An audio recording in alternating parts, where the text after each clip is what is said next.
Well, I think that Formula BMW for sure is the best start for any go-karter, and for me it's a bit more tough than compared to Graham. If I need to travel 1,000 miles to get here and race. I'm far away from my family. I'm far away from my friends, and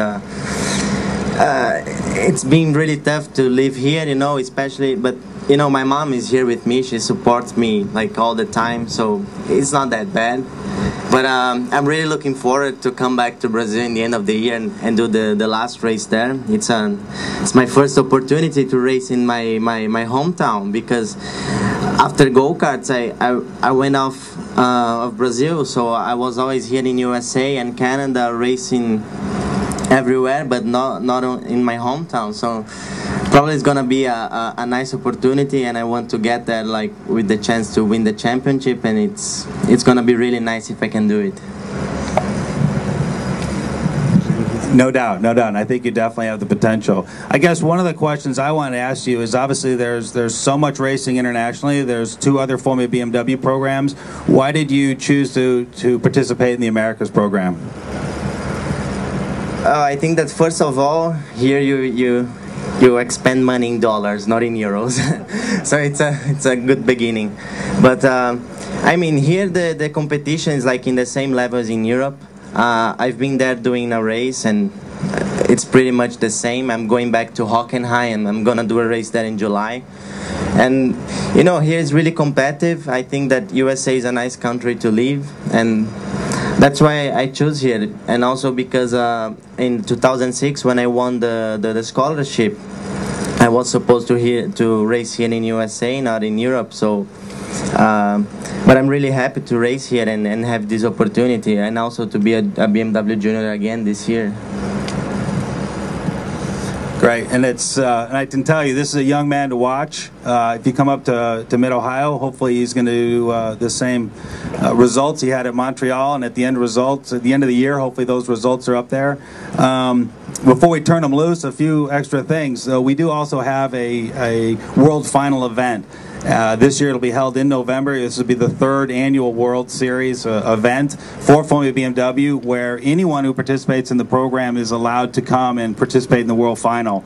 Last year it was in Valencia, Spain, at the Formula 1 circuit. We had 36 drivers from around the country. I think, Ricardo, did you participate in that? Yep. And I think he can tell you. I'm going to ask him to tell you guys what he thought about the level of competition and what it was going to take to win that race and get the elusive Formula 1 test. Well, the World Final for sure is the race that everybody looks for in the end of the year, especially because if you win that, it means a lot of stuff, and also the Formula 1 test with the BMW Sauber team, which is amazing, an amazing opportunity. It's really tough to race that, especially because everybody comes from all around the world, from Asia, from Americas, from Europe. So all the best drivers are there fighting for only one spot, that is the first position in the last race. So, but I really look forward. I think that I really have a chance in the end of the year, and for sure I want to go there, and I hope to win it. That's what I most want this year, and it's what I want. And I hope you get it. I'm going to ask Ricardo to suit up. He's going to basically do some demonstration with the FB2 race car. It's basically a 140 horsepower car. It does utilize a BMW engine, but it's not an automotive engine. It's the 1200cc KRS motorcycle engine. It's no longer in production, and it is virtually used in almost the identical configuration that it is out of the motorcycle. And I think when you work with the cars, you make it realize that it's probably a heck of a bike in its day.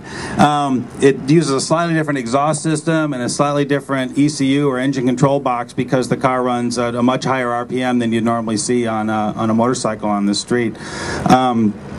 But and once again, it's going to be a little tight here because this is a car that really likes to stretch its legs. But while he suits up, basically, if I could ask you and everyone here that we either have to be behind the yellow flagging or behind the speakers here, and obviously we want to make sure everyone has a good chance to view everything. But you know, there's obviously an aspect of safety. So I think if you guys can make that happen, Ricardo will suit up and we'll turn him loose. Thank you.